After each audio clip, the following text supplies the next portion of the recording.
When it comes to makeup, what worked for you when you were 20 probably won't be the same after 50.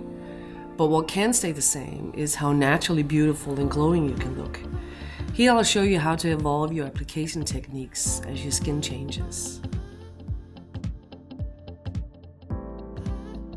Beauty starts with a great base. Begin with our beautiful oil to moisturize the skin and create a priming base that is healthy and glowing.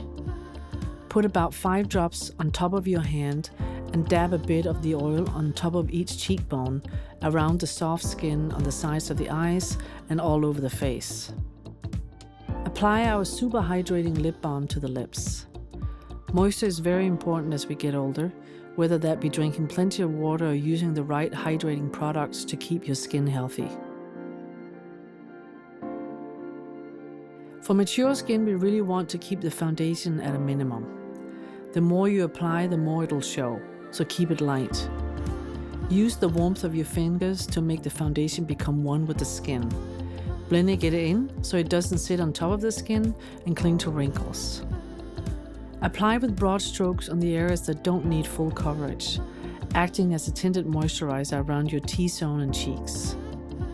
You can also use our foundation brush to apply the foundation evenly and lightly across your skin.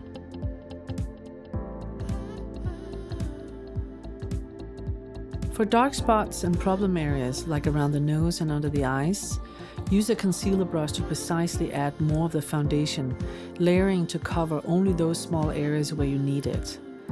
Our buildable formula allows our foundation to function both as a concealer and for light coverage.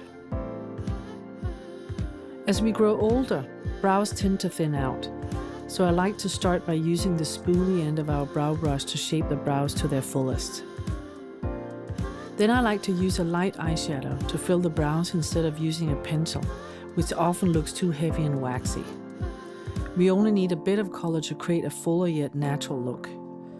Using the angled end of the brow brush will fill in the brow lightly and evenly.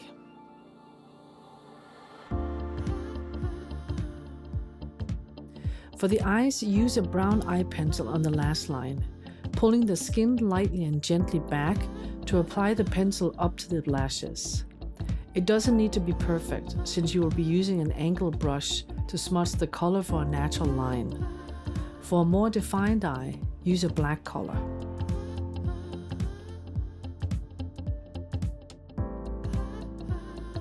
As the focus here is enhancing your natural features, I think it's important to keep it soft. Gently smudging the liner adds beautifully subtle definition. I recommend using an eyelash curler to really open up the eye. As I've gotten older, I've really noticed this step makes a big difference. Then just add a gentle layer of mascara to define the look, separating the lashes with a brow brush.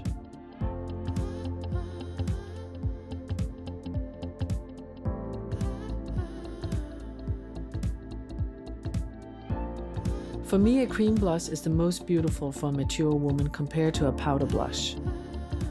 The creamy texture adds a youthful, healthy color and glow. Use your fingers to tap in the blush around the apples of the cheeks, working it in circles and tapping it into the skin until you have that perfect natural flush. You'll look like you just came back from a vacation. As we grow older, our lips tend to look thinner. But by using a nude lip pencil, we can build the appearance of the lip to look naturally fuller. To do this, slightly overline the lip.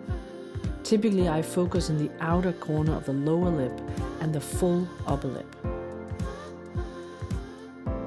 With a lip brush, fill in your lips with a lip tint that is only slightly darker than your natural lip color, waking up the skin without looking overly made up.